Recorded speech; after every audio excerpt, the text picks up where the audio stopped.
सरकार के खजाने में अचानक से 2.69 लाख करोड़ रुपए आ गए। कोई आम इंसान सोचेगा कि आरबीआई ने नए नोट छाप दिए होंगे और सरकार को दे दिए। हाँ, मतलब पहली नजर में तो सबको यही लगता है। वही ना। हाँ। लेकिन असल खेल नोट छापने का नहीं है, बल्कि आरबीआई की बैलेंस शीट के एक ऐसे हिस्से का है जिसे हम अक्सर इग्नोर कर देते हैं। अक्सर हमें लगता है कि इकोनॉमी बस कुछ नंबर्स और टेक्स्ट बुक्स का एक बोरिंग सा हिस्सा है, लेकिन ये हमारे आसपास चल रही एक बहुत ही डायनामिक स्टोरी है। बिल्कुल सही कहा आपने, ये एक स्टोरी ही है। तो इस डीप डाइव का मुख्य उद्देश्य यही है कि यूपीएससी प्रीलिम्स 2026 इकोनॉमी पीटी 365 के जो सबसे हाई यील्ड और कॉम्प्लेक्स टॉपिक्स हैं उनको हम डीकोड करें।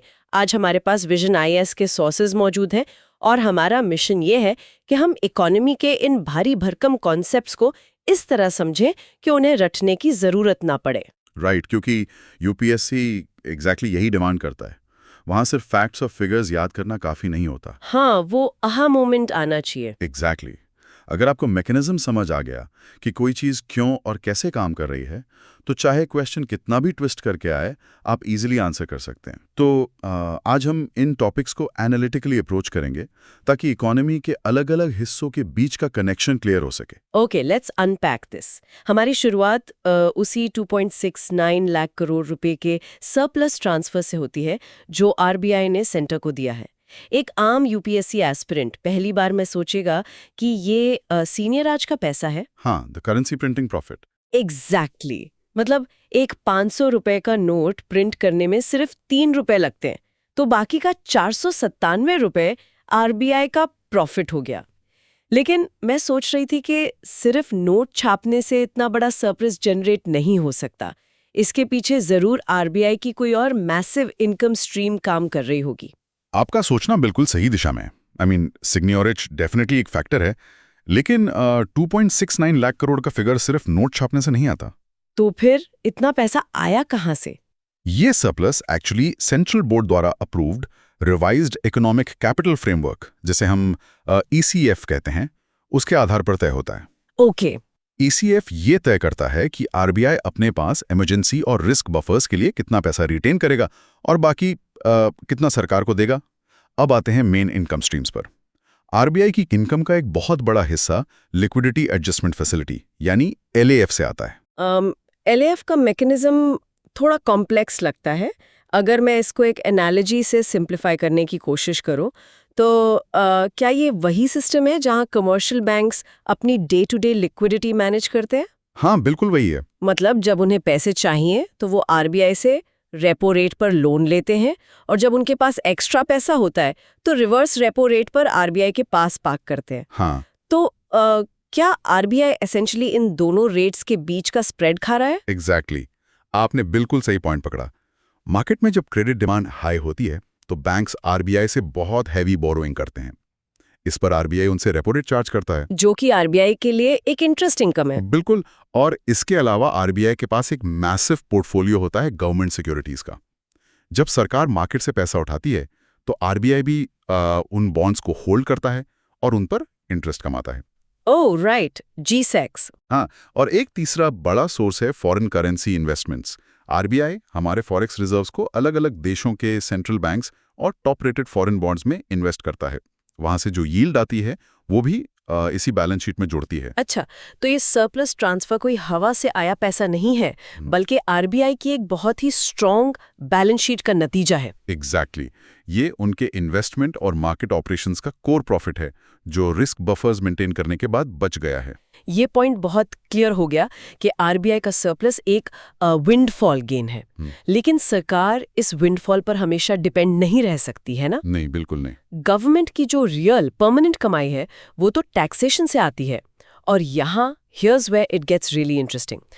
हमारे सोर्सेज बता रहे हैं कि 56th जीएसटी काउंसिल मीटिंग में सरकार जीएसटी 2.0 ला रही है। हाँ, the next gen GST reform. Right, जिसमें रेट रैशनलाइजेशन करते हुए अब एक सिंप्लीफाइड 2 स्लैब स्ट्रक्चर लाया जा रहा है।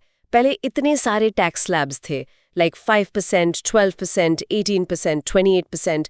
अब सिर्फ 2 स्लैब्स होंगे। ये एक बहुत बड़ा शिफ्ट है ना? यूपीएससी पर्सपेक्टिव से हमें ये तो पता है कि इनडायरेक्ट टैक्सेस रिग्रेसिव होते हैं, पर मैं ये समझना चाहती हूँ कि इस 2 स्लैब स्ट्रक्चर से एक मैन्युफैक्चरर या बिजनेस की जिंदगी कैसे आसान होगी? क्या इससे आम आदमी पर रिग्रेसिव बर्डन कम होगा? इसको समझने के लिए हमें क्लासिफिकेशन डिस्प्यूट्स की गहराई में जाना होगा। मल्टीपल स्लैब्स होने की वजह से मार्केट में सबसे बड़ा प्रॉब्लम लिटिगेशन का था। जैसे कि कोई आइटम किस ब्रैकेट में आएगा? एग्जैक्टली। मान लीजिए एक कंपनी एक खास तरह का फुटवेयर बनाती है। टैक्स अथॉरिटीज कहती हैं कि ये 18% स्लैब में आता है, लेकिन कंपनी आर्ग्यू करती है कि ये 12% वाले एसेंशियल कैटेगरी में आना चाहिए। वही तो इस जिगजैग में कंप्लायंस कॉस्ट बहुत हाई हो जाती है। 2 स्लैब स्ट्रक्चर आने से ये ग्रे एरियाज लगभग खत्म हो जाएंगे। तो इसका आखिर मतलब ये निकलता है कि जब टैक्स स्लैब्स कम होंगे तो क्लासिफिकेशन का टेंशन खत्म हो जाएगा। पर क्या इसका असर इनपुट टैक्स क्रेडिट यानी आईटीसी पर भी पड़ेगा? बहुत बड़ा असर पड़ेगा।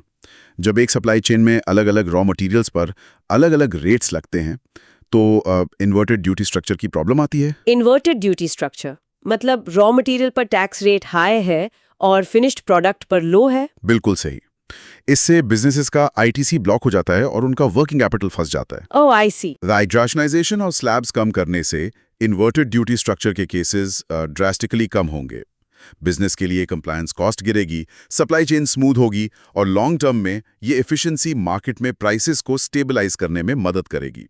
प्राइसेस को स्टेबलाइज करना, यहीं से हमारा अगला टॉपिक ऑर्गेनिकली जुड़ता है। जब टैक्सेशन बदलता है या सप्लाई चेन स्मूथ होती है तो उसका सीधा असर मार्केट में आइटम्स की कीमतों पर पड़ता है, जिसे हम इन्फ्लेशन कहते हैं। राइट, महंगाई। लेकिन क्या हम इन्फ्लेशन को सही तरीके से नाप रहे हैं?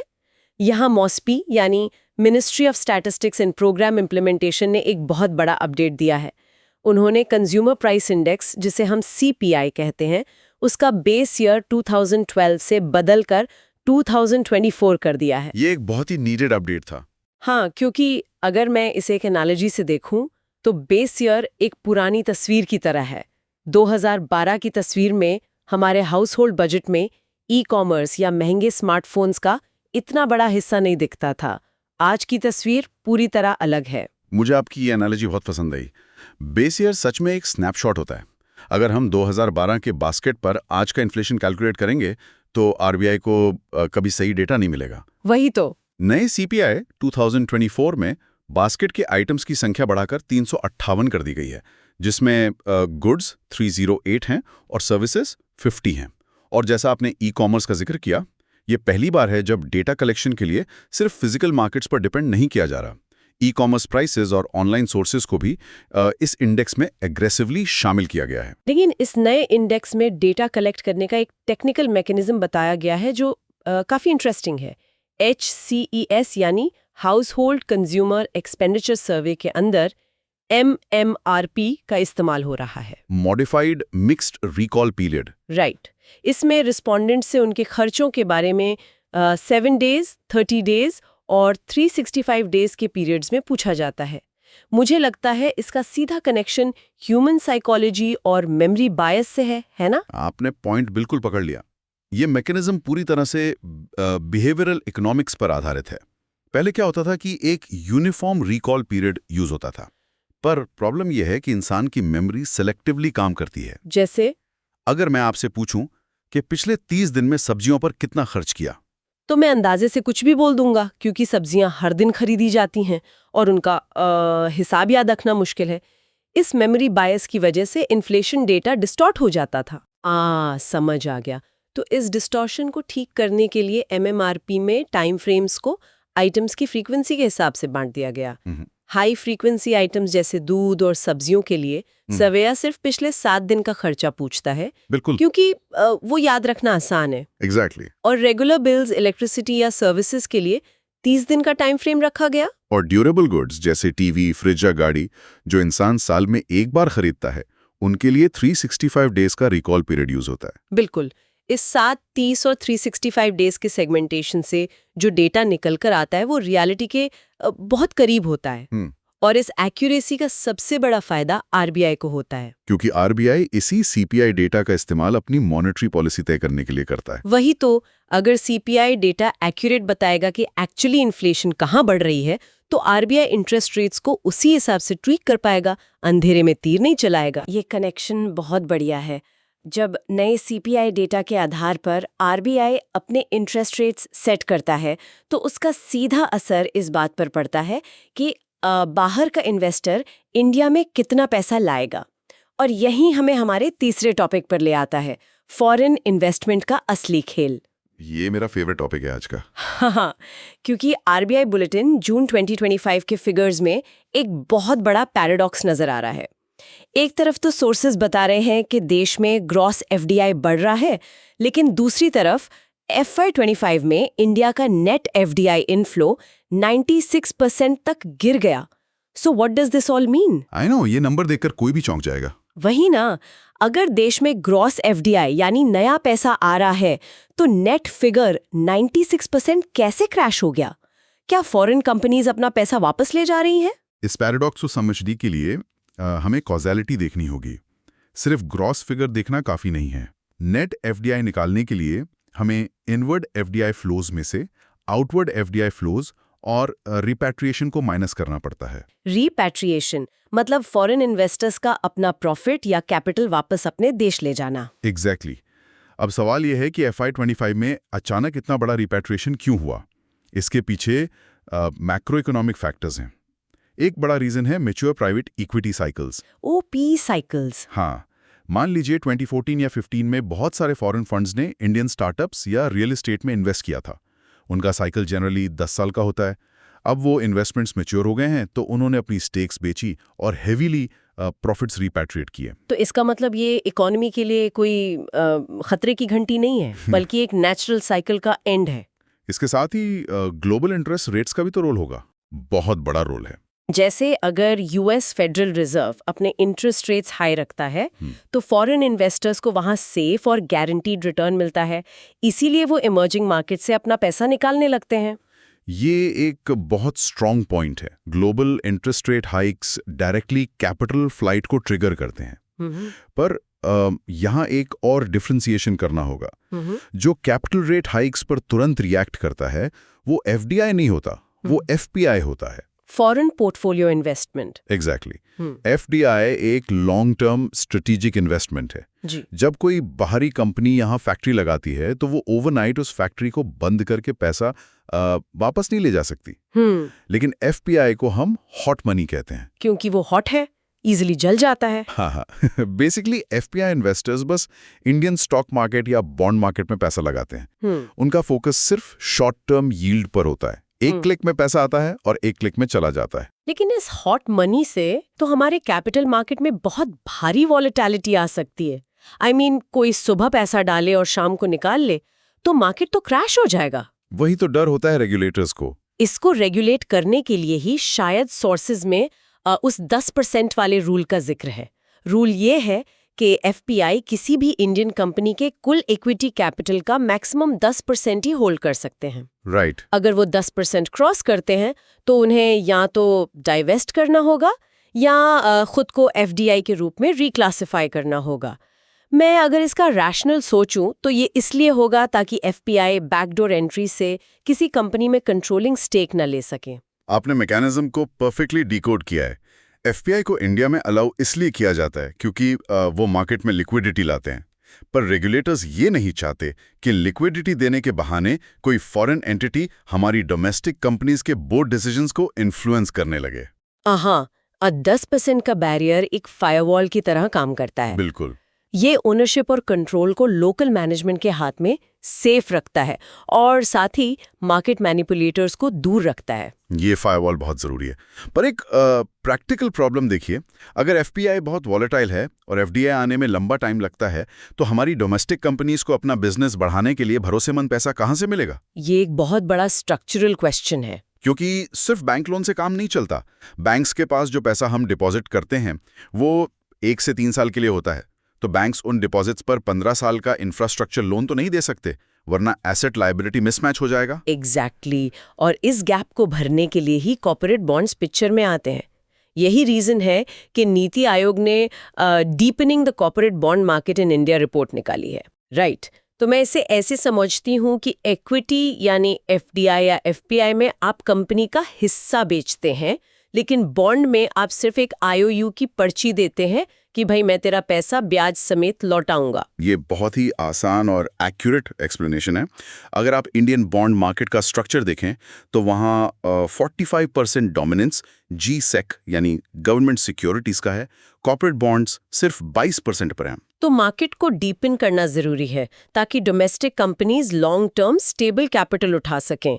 पर बॉन्ड मार्केट को समझने के लिए एक कंसेप्ट बार बार आता है, बॉन्ड यील्ड। हाँ, ये यूपीएससी एस्पिरेंट्स को अक्सर कंफ्यूज करता है। इसका इंटरेस्ट रेट्स के साथ एक इनवर्स रिलेशनशिप होता है। अगर आरबीआई इंटरेस्ट रेट्स बढ़ाता है तो नए बॉन्ड्स मार्केट में हाई रेट्स पर आएंगे। इस वजह से जो पुराने बॉन्ड्स हैं जिनका रेट कम था, उनकी कीमत मार्केट में गिर जाएगी।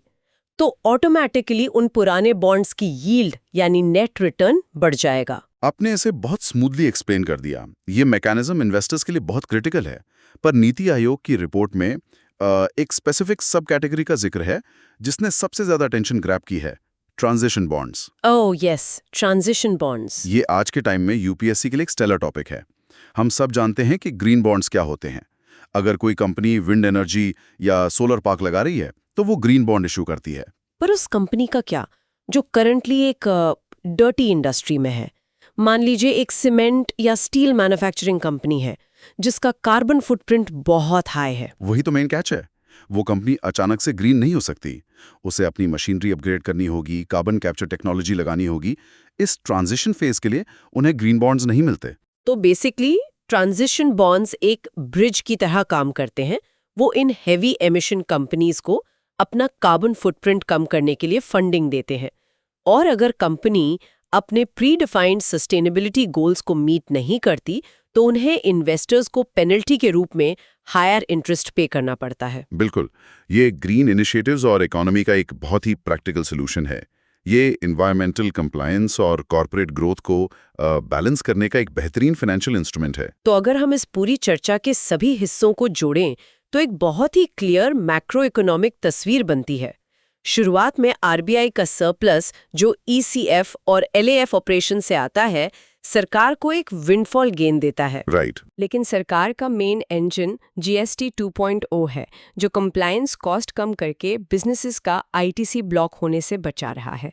जब सप्लाई चेन स्मूथ होती है तो इन्फ्लेशन कंट्रोल में रहता है, जिसे नापने के लिए हमने नया सीपीआई बेस ईयर 2024 देखा। बिल्कुल सही टाइमलाइन है।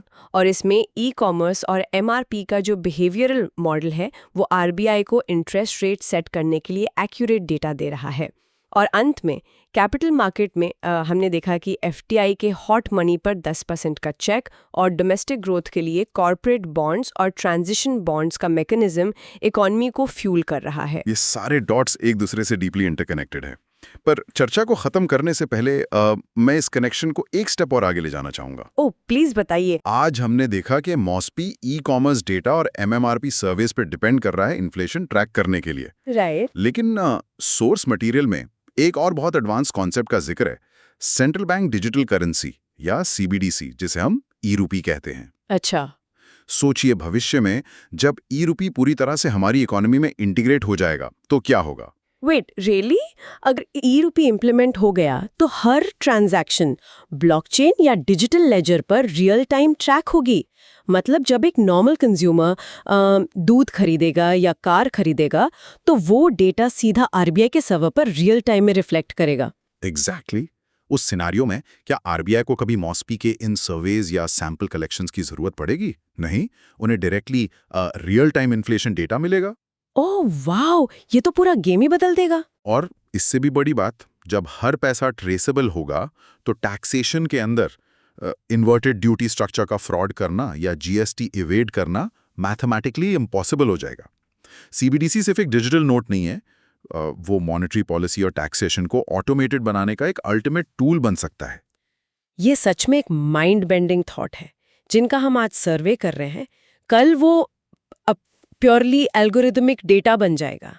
वही बात जहां से हमने शुरू किया था, इकोनॉमी कोई ठहरी हुई तस्वीर नहीं है। बिल्कुल नहीं।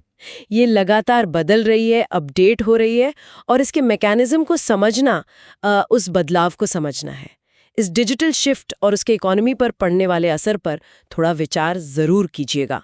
आज के इस डीप डाइव में हमारे साथ जुड़ने के लिए और इन कॉम्प्लेक्स टॉपिक्स को एक नई नज़र से देखने के लिए शुक्रिया। Keep questioning, keep learning.